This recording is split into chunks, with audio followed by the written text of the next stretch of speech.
Harun ternyata menjadi sasaran kecurigaan sebagai salah satu pelaku teroris yang menyerang beberapa lokasi di New York dan Washington DC.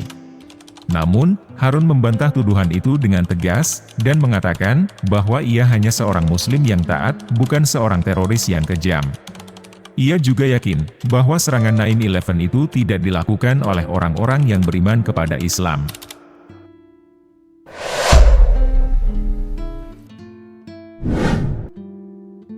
Assalamualaikum warahmatullahi wabarakatuh. Sahabat kalbu yang Allah cintai. Kisah kali ini menceritakan seorang pendeta yang menjadi mualaf di kamar mandi. Harun adalah seorang pendeta muda asal Mississippi, Amerika Serikat, yang memeluk Islam setelah menghadapi berbagai rintangan dan cobaan.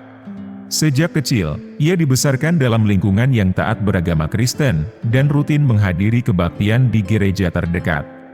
Di tempat tinggalnya, gereja-gereja bertebaran di mana-mana, bahkan lebih banyak daripada tempat makan cepat saji. Pada usia 20 tahun, Harun mendapat kehormatan untuk menjadi seorang pendeta, dan dihormati oleh banyak orang sebagai orang suci. Namun, di balik penghormatan itu, Harun merasa ada yang tidak beres dengan ajaran agamanya. Ia mulai merasa ragu dan bingung dengan doktrin-doktrin yang diajarkan kepadanya. Harun adalah seorang yang rajin membaca Alkitab, kitab suci agama Kristen, yang berisi tentang asal mula dan kisah hidup Yesus Kristus. Dalam Alkitab, Harun menemukan bahwa Yesus dianggap sebagai seorang nabi, yang juga merupakan anak dari Tuhan. Hal ini membuat Harun bimbang, karena ia tidak yakin dengan kebenaran dan keagungan Yesus yang selama ini ia puja. Aku merasa ada yang aneh dengan Yesus. Bagaimana mungkin ia bisa menjadi manusia dan Tuhan sekaligus? Aku mulai berdoa kepada Tuhan yang sejati, ujar Harun. Suatu ketika ia sedang menuju gereja untuk mengajar calon-calon pendeta baru, Harun memanjatkan doa kepada Tuhan yang ia belum tahu wujudnya. Ia meminta agar Tuhan memberinya tanda dan petunjuk tentang siapa dia sebenarnya. Beberapa waktu kemudian, Harun berkesempatan untuk bertemu dengan seorang temannya yang bermukim di Arab Saudi. Mereka berbincang-bincang tentang berbagai hal, termasuk tentang agama dan kepercayaan mereka kepada Tuhan. Pada saat itu, Harun mengungkapkan bahwa ia sudah tidak yakin lagi bahwa Yesus adalah Tuhan, namun ia masih berdoa kepada Tuhan yang ia belum tahu siapa dan di mana dia. Temannya menunjuk ke arah Harun dengan jarinya, dan berkata, "Kamu itu sebenarnya seorang Muslim, sahabat." Harun menyangkalnya dengan menunjuk balik ke arah temannya, dan menjawab, "Tidak, aku bukan seorang Muslim," jawabnya. Setelah berpisah dengan temannya, Harun merasa penasaran tentang agama Islam yang disebutkan oleh temannya. Ia pun membuka internet dan mencari informasi tentang agama yang dianut oleh lebih dari 1 miliar manusia di dunia ini. Ia menemukan bahwa ada 5 rukun Islam yang harus dipenuhi oleh setiap Muslim, yaitu mengucapkan 2 kalimat syahadat, melaksanakan sholat 5 waktu, membayar zakat, berpuasa di bulan Ramadan, dan pergi haji ke Mekah. Harun merasa terpukau dengan apa yang ia baca. Ia merasa ada sesuatu yang menyentuh hatinya dan membuka pikirannya. Ia menyadari bahwa inilah agama yang ia cari selama ini. Ia berkata dalam hati, "Aku tidak bisa lagi mengikuti agama lain selain Islam," katanya. Harun telah memutuskan untuk memeluk agama Islam, tetapi ia tidak berani mengumumkannya kepada keluarganya yang masih beragama Kristen. Ia mencari cara untuk mengucapkan 2 kalimat syahadat, yaitu kalimat yang menjadi syarat untuk menjadi seorang Muslim. Ia menemukan bacaan 2 kalimat syahadat di internet dan mencetaknya di kertas. Dengan hati yang berdebar-debar, ia membawa kertas itu ke kamar mandi, tempat yang paling aman bagi dirinya. Ia membaca 2 kalimat syahadat dengan suara pelan, dan merasakan kedamaian dalam hatinya. Ia kemudian membersihkan dirinya dengan air, dan melakukan sholat pertamanya sebagai seorang Muslim, ceritanya. Harun berhasil menyembunyikan rahasia, bahwa ia sudah masuk Islam dari keluarganya, yang masih menganut Kristen. Namun, suatu hari, rahasia itu terbongkar ketika bibinya menjawab telepon dari temannya yang tinggal di Arab Saudi. Dalam percakapan itu, temannya secara tidak sengaja menyapa Harun dengan nama Islamnya.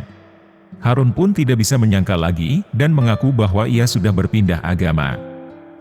Namun, nasib sial menimpa Harun pada tanggal 11 September 2001, ketika terjadi serangan teroris yang menggemparkan Amerika Serikat.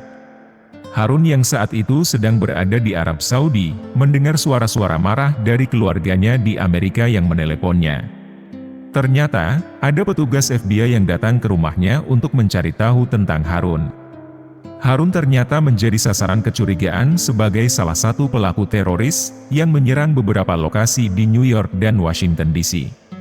Namun, Harun membantah tuduhan itu dengan tegas dan mengatakan bahwa ia hanya seorang muslim yang taat, bukan seorang teroris yang kejam. Ia juga yakin bahwa serangan 9/11 itu tidak dilakukan oleh orang-orang yang beriman kepada Islam. Yang perlu saya tegaskan adalah bahwa saya tidak akan pernah menyakiti keluarga saya. Kejadian 11 September itu adalah tindakan yang bertentangan dengan ajaran Islam, katanya. Sahabat kalbu yang beriman, Islam adalah agama welas asih. Jika ada sejumlah ayat di dalam Al-Quran yang bicara tentang perang dan kekerasan, itu sama sekali tidak membatalkan misi utama Islam sebagai agama rahmatan lil alamin. Ayat-ayat lembut di dalam Al-Quran jauh lebih banyak ketimbang ayat-ayat keras, menurut yang disampaikan Ustadz Khalid Shirazi. Ayat-ayat keras itu bersifat historis dan kontekstual.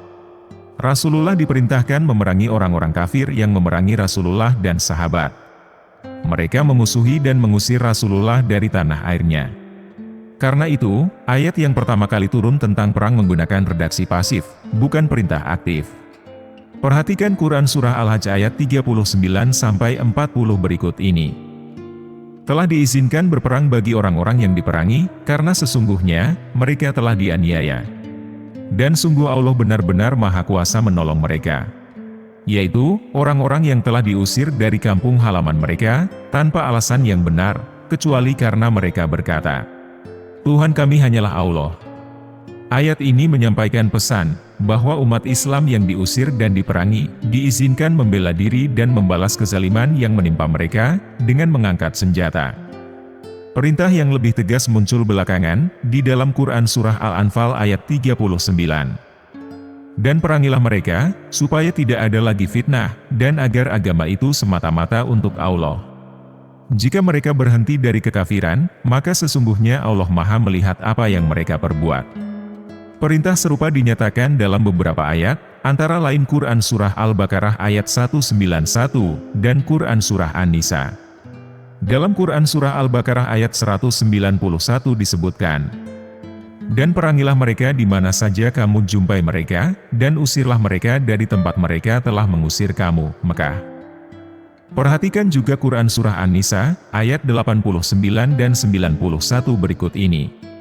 Maka jika mereka berpaling dari jalan Allah, tawanlah dan habisi mereka, di mana saja kamu menemuinya, dan janganlah kamu ambil seorang pun di antara mereka, sebagai pelindung dan juga penolong. Jika ayat keras ini dibaca tanpa konteks sejarah dan asbabun nuzul, Islam akan menjadi agama teror dan perang, sebagaimana dipraktekkan ISIS, organisasi afiliasi, dan simpatisannya.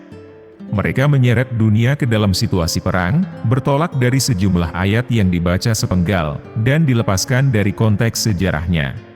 Perang digunakan sebagai alat memperjuangkan ideologi politik, bukan bagian dari respons wajar terhadap upaya membela diri, sebagaimana asbabun nuzulnya.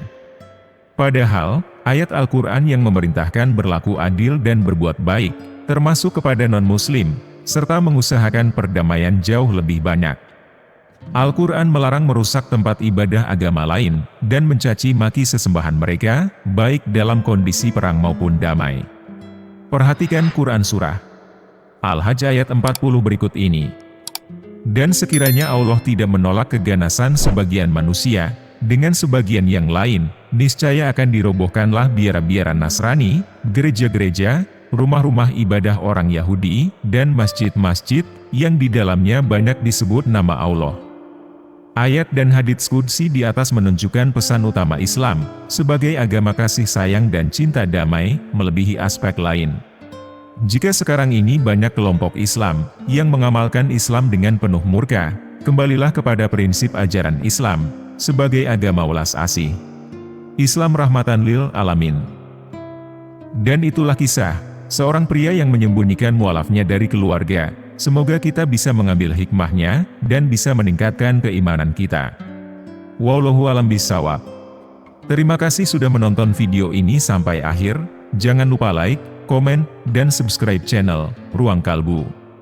Wassalamualaikum warahmatullahi wabarakatuh.